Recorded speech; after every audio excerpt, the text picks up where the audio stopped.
Hey, what's going on? You're in the secret level here with Gurns, and today I got a video on how to build your own AFK Hollow, Corruption, and Crimson farm. All in one place too, guys, so nice and convenient, nice and efficient, and it's one that I highly recommend as well, mainly because I use mine pretty often and pretty consistently right up until the end of the game. So yeah, you get a lot of use out of this farm, so I highly recommend it. Anyway, we'll get to some of the main benefits of this farm as well as how I've got mine set up and some of the loot that you'll get from this farm as well. Alright, so here we go. So the main benefits of this farm are being able to get an easy, consistent supply of vertebrae, rotten chunks, unicorn horns, and pixie dust. So just in case anyone's wondering, pixie dust is used to make greater healing potions and holy arrows, as well as some other great items, some great magic weapons, and the fairy bell. And that's a great light pet that you're probably going to want to pick up, guys. You can get it pretty early on into hard mode. Anyway, the main consistent purpose, at least, is for these two items here: greater healing potions, which eventually are used to make super healing potions, and holy arrows are a great arrow to use, guys. They help me out quite a bit in early hard mode against a lot of bosses, especially the first three mechanical bosses. Alright, so before that, I was having a ton of trouble with them. So you'll need a lot of pixie dust as well as unicorn horns to make a whole ton of holy arrows. Okay. So the other thing too here is the rotten chunks and the vertebrae. Now you don't have to have both of them because they're both used to make more or less the same thing, the battle potion, which is the main consistent reason for this, for that part at least. And battle potions make your farms much more efficient, guys.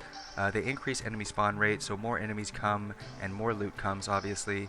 And I have them at all of my farms, basically in little chests, just sitting there, just to make sure that I always have them. Alright, so you'll want a consistent supply of those, I would imagine. Alright, now both of these you can make battle potions with. That's why you don't necessarily need both.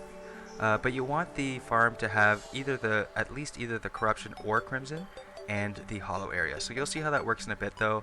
I just do both because the farm's there anyway, so might as well. Plus, just as a small note, I want to farm the Brain of Cthulhu and the Eater of Worlds to get their trophies. So I need both of these to make those summoning items to summon those bosses, basically. Alright, and the last thing here is the Ankh Shield I thought I would mention. Ankh Shield is at least my favorite accessory. I highly recommend it, guys. And it's a combination of a bunch of other accessories, basically, and you get 4 of those accessories all from this farm very easily. So it helps out a lot into making the Ankh Shield, basically. Yeah. So anyway, that's as far as the main benefits go for this farm. Let's take a look at how I have mine set up. So here we are at my little farm here, and the first thing you're going to want to do is find an area on the surface convenient enough to start building this place. And as you can see, it's pretty close to my own home, but not too close so that the biome affects it. Anyway, once you've got your place picked out, you're going to want to flatten out the surface area, just, so enemies have a nice convenient area to spawn. And on the right side and the left side, you're going to want to make that at least 84 blocks of space from wherever you're standing.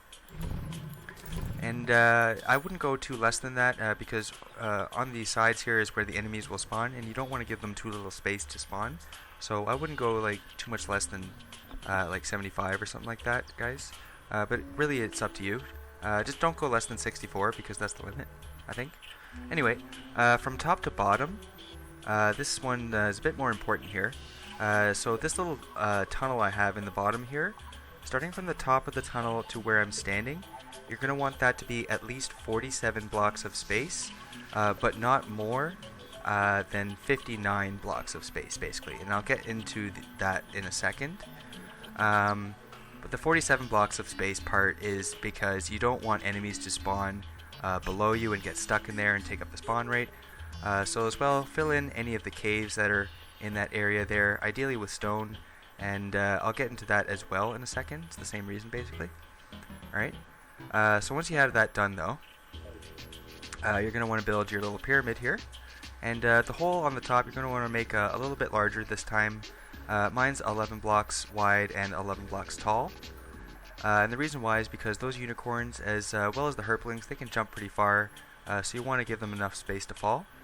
So I've noticed that sometimes they still make it over, but they come right back in and then fall, so you don't have to worry about that. And yeah, so once you have that done there, throw in some conveyor belts on the bottoms and maybe some on the sides here, just so that the loot rolls to you.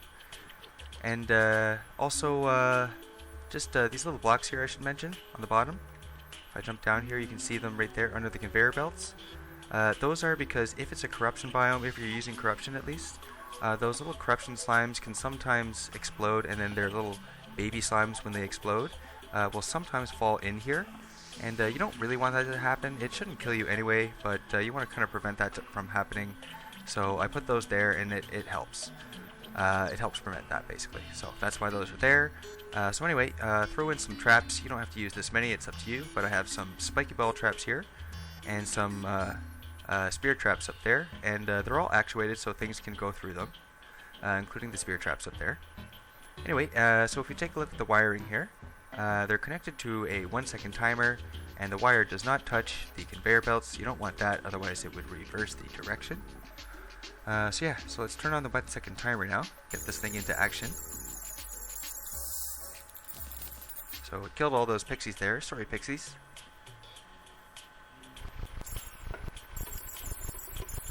Alright. So let's say I have enough hollow loot. So as you can see, it's the hollow biome that I've started with here, and I have enough of the hollow loot. So inside my chest here I have a contaminator, and anyone that knows where I'm going with this, you can just skip ahead in the video. I'm just doing this for anyone that doesn't know or wants to see. Alright, so let's say I want the crimson biome. So I just grab my red solution over here, and I just run out here now and head down this tunnel. And on the sides of the tunnel and the bottom, you don't have to do this, but I did. I put some gray brick there, just in case I kind of screw up with my aiming, which I sometimes do. So anyway, I spray it here. Oh, oops, actually, before I do that, one real quick thing. Sorry, guys. Hop back over here.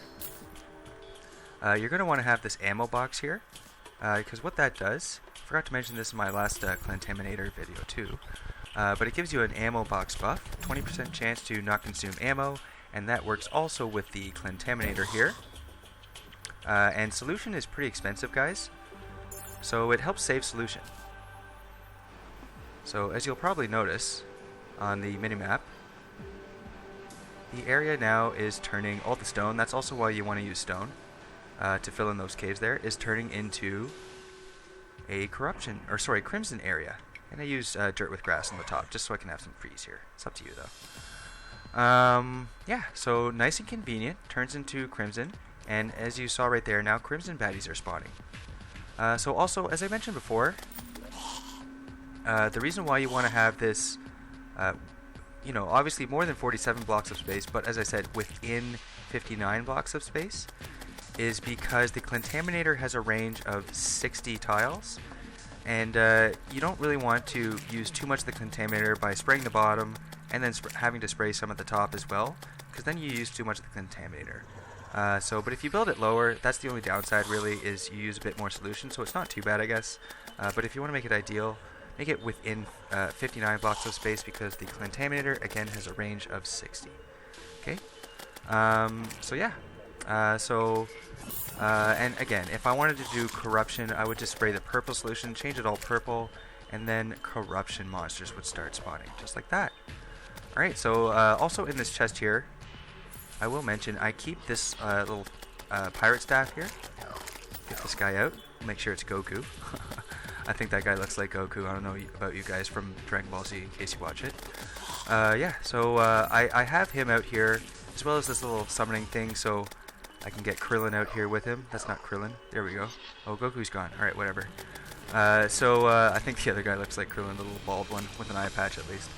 Anyway, so I have those there, just in case, because I will mention, if you come here during the nighttime, guys, you can get some of those wraiths that spawn, those little black ghosts with red eyes, and they will, what they will do is go through the walls up here. If it's a little bit too thin on the corners here, guys, they'll actually go through there, so you might want to make sure it's not too thin there. So anyway, but they'll go through the walls here and then come down. They'll usually die from just the spiky balls, but sometimes they'll come down into here, or sometimes they'll actually just come from the bottom of the screen and just sit here and float here. and that's why I have these guys here, is to deal with them. Or also sometimes I just bring them out because they look funny, because they're always dancing around. They look so agitated when they're out, as you can see, like, let me out, let me out. So anyway, yeah, that's why I have that there.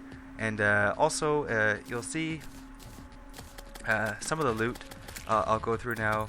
Some of the other loot, I should say, that you can expect to get is these 4 items here: the megaphone, the vitamins, the blindfold, and the fast clock.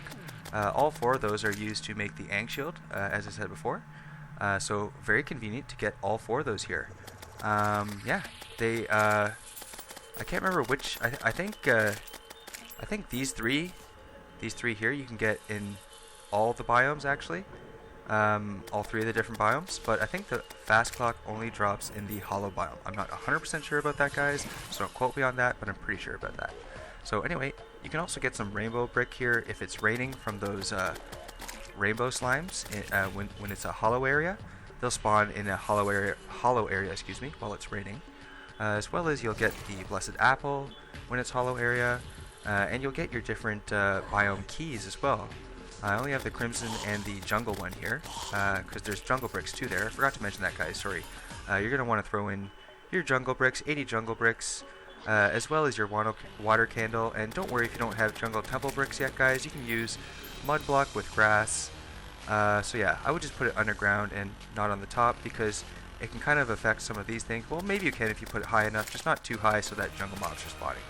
So you can kind of experiment if you want to do it that way, though. So yeah. So yeah, you'll get also the biome keys, as I said. But if you guys want to know, I also have another farm. The video is not out yet. It might be now, though, depending on when you're watching this. But specifically devoted to farming all the different biome keys in one convenient area. But this is still pretty convenient, though, because you get three of the different ones, 3 of the different keys here. So yeah. Anyway, guys, that's pretty much as far as the setup and the items go. One more quick thing, actually, guys. So you can farm 2 out of any of the 3 biomes at the same time if you want. You might even be able to do 3 at the same time somehow. I just haven't really tried that. But nonetheless, as you can see here, I'm farming the hollow from the right side and the crimson from the left side at the same time. So you can do that too if you want. It works as well just with the corruption and the hollow, or the corruption and the crimson if you want to do that too. So yeah, just thought I'd throw that in there for you guys, kind of a cool little addition. Alright, guys, so that was my video on how to build your own AFK Hallow, corruption, and crimson farm. So there's just 2 things I wanted to quickly mention, though. So the little pirate minions that I have here, you don't have to use those if you don't want to. You can use other ones if you want to. The only reason I chose them really is because, number 1, they were available. Some of my other minion weapons I have in other farms, as well as they seem to work pretty well in that confined area. And also they look like Goku and Krillin from Dragon Ball Z. So, but you're going to want to have some sort of summon weapon there, guys, because just in case, if you're AFK and it turns to night, you're going to want to have something to deal with those wraiths if you have a little bit of an issue with them coming into that area like I do. So yeah, so you might want to have some sort of summoning weapon there. And the other thing too is about the rainbow bricks, if anyone was interested in that. If you take a look at the map here real quick, one thing I just learned about rainbow slimes is that they only spawn when you're in a hollow biome and it's also raining, but that there's an available non-hollow biome block within the spawn area. So like this gray brick, for example, or possibly snow, or I guess just clay, or regular stone. So if you want to farm those rainbow slimes for the rainbow brick, you're going to want to make sure that like the edges here, I guess my edges are kind of within the spawn area, within the 84 block limit basically, and make sure that they're not affected by the biome change, that they're just something regular, either brick or something else if you want to use something else. But yeah, that will get those rainbow slimes to also spawn when you're in the hollow area while it's raining. So if you want to farm them, you can farm them as well nice and easily here. Alright, so I just thought I would throw that in there, guys. But that's the video, and I hope it helped. Alright, so if it did help, leave a like, because I always like knowing that I've helped some people out. And also, if you want to subscribe here to the secret level, that would be great, because you can join me, Gurns. Always doing fun videos like this, so there'll be more videos to come. And you're going to want to stick around here for that. Alright, so this is Gurns exiting the secret level. Take it easy, guys.